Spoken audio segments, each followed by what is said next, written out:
काबर भीजे रे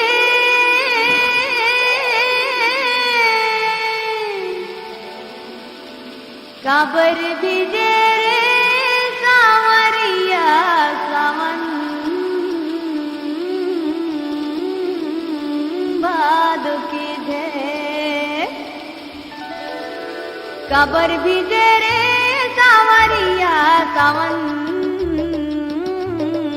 भादो की धे काबर भीजे रे सावरिया सावन भादो की धे परिसत है पानी हाय रे मोर जवानी परिसत है पानी हाय रे मोर जवानी जैसे ही लोर मारे काबर भीजे रे सावरिया सावन भादो की धे काबर भीजे रे सावरिया सावन भादो की धे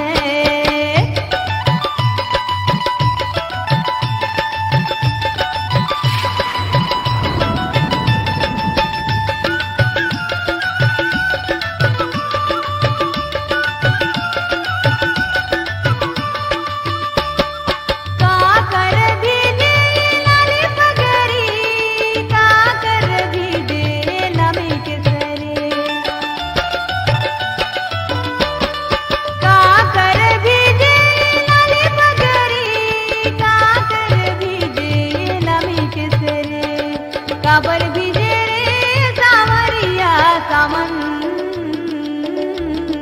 भादो की धे काबर भीजे रे सावरिया सावन भादो की धे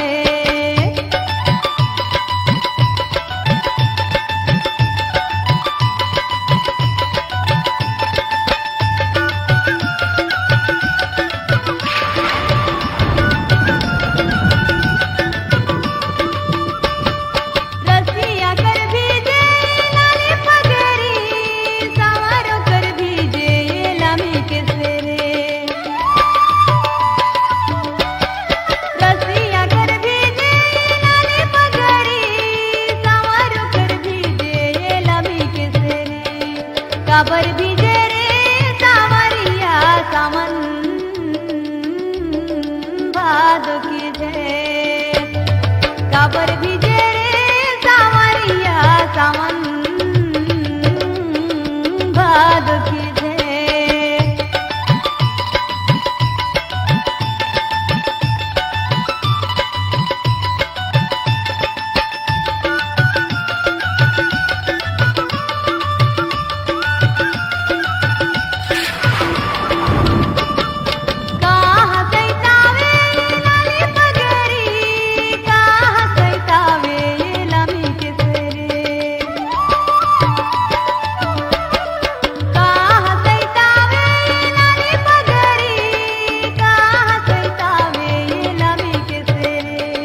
काबर भीजे रे सावरिया सावन भादो की धे काबर भीजे रे सावरिया सावन भादो की धे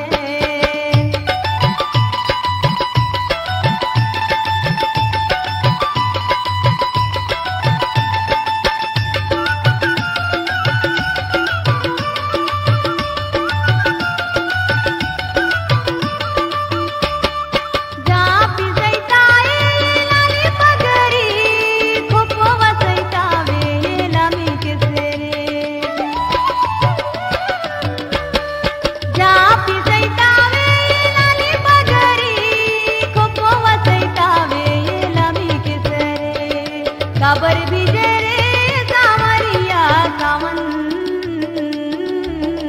भादो की धे काबर भीजे रे सावरिया सावन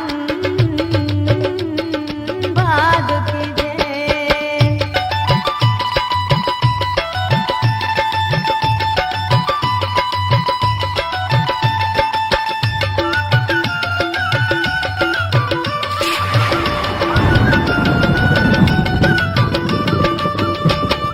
काबर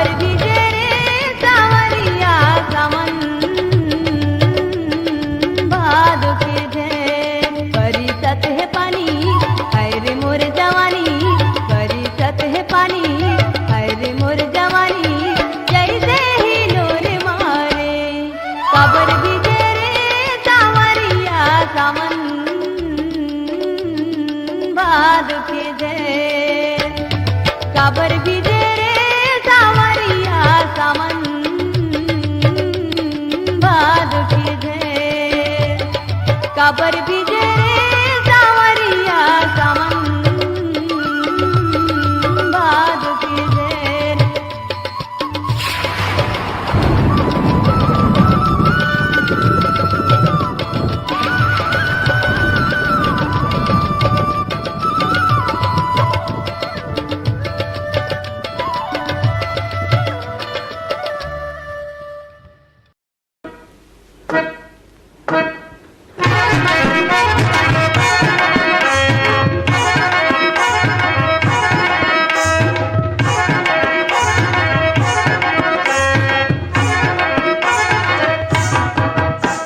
बलम तोर बोली जादू के गोली बलम तोर बोली जादू के गोली मछली के कांटा का फांसी के डोरी बलम तोर बोली हाजी बलम तोर बोली होई जी बलम तोर बोली जादू के गोली बलम तोर बोली जादू के गोली रे दो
मछली के कांटा का फांसी के डोरी बलम तोर बोली हाजी बलम तोर बोली होई जी बलम तोर बोली जादू के गोली बलम तोर बोली जादू के गोली रे दो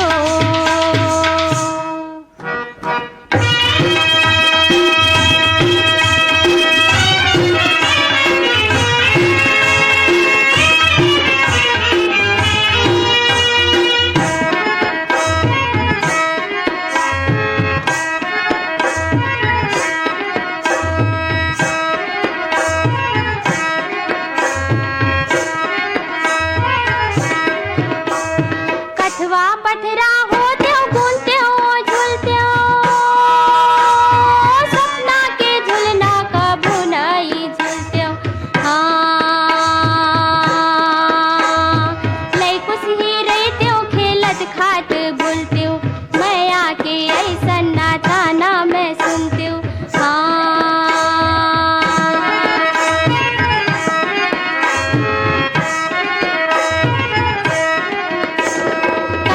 पतरा होते हो घूमते हो झूलते हो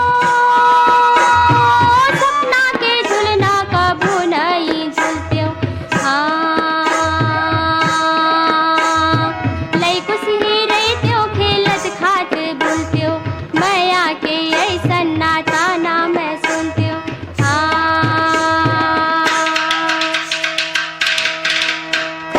मछली के कांटा का फांसी के डोरी नंगत तरसाई हाजी नंगत तरसाई होई जी नंगत तरसाई तोरे ठिठोली नंगत तरसाई तोरे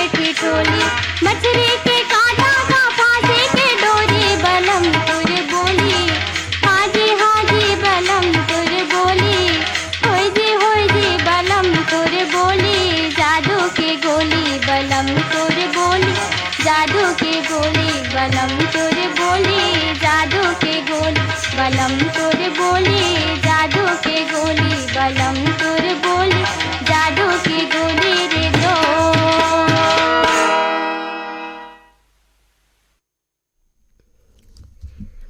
बहनी हो कतेक मेहनत में किसान भाई मन अन्न ल उपजाए रही थी और वो हम तक पहुँचते। फिर जौन दिन हमन ला खाए पिए बर नहीं मिले या उपास धास रही थन तो हमन भूख मर जाथन। और हमन के जौन भूख रही थे वह अन्न ले ही शांत होते। हमन कतको पकवान खा लेवन फिर जौन तृप्ति रही थे वह अन्न खाए ले ही शांत होते। तब है जौन अन्न ले हमर पेट भरथे ओकर महत्ता ला हमन ला समझना चाहिए। ओला बर्बाद होए झन देवन, जतका जरूरत हवय ओतके बनावन। और कहूँ परिवार ह बड़े हवय, ज़्यादा लोग लेका हवय या कहूँ पहुनाई आगे तो ज़्यादा झन रहे म खाना घलो बाँच जाथे। त जुड़ाए खाना ला तो कहूँ न नहीं दे सकन, फिर कहूँ खाना बाँच के तो ओकर अंगाकर रोटी, मोटा रोटी या फरा होगी बना के गरम गरम खिला सकथन। और कहूँ खाएच के मन नहीं है तो गाय बछरू या मवेशी मन ला खिला देवन। और कहूँ मंगैया आगे ओला दे देवन। ऐसन करे ले बहनी हो अन्न के बर्बादी भी नहीं होही और ओकर उपयोग घलो हो जेही। संग में एहू बात के ध्यान रखन कि ओतके लेवा थारी में व्यर्थ झन जाए नाली में। ये तो होइस बहनी हो अन्न के सही उपयोग करे के उपाय। अब कार्यक्रम में आगू बढ़त लता खापर्डे के स्वर में उकर अगला गीत ला तो को सुन लेवा थन।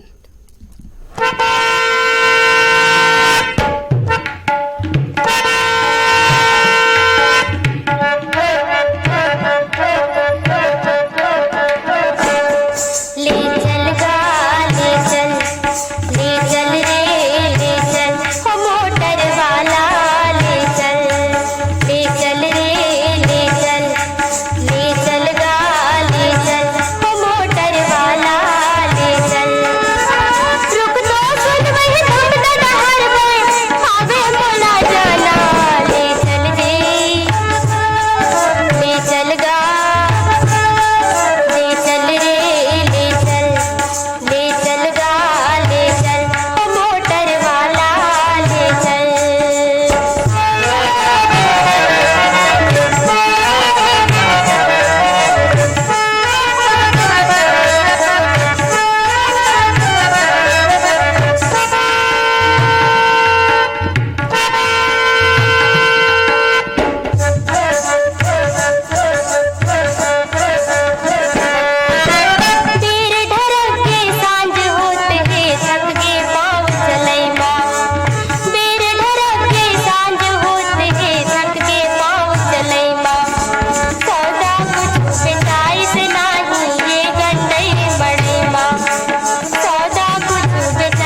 बहनी हो सावन के महीना लग गे हवय और बने झिमिर झिमिर बरसा तको होवत हे।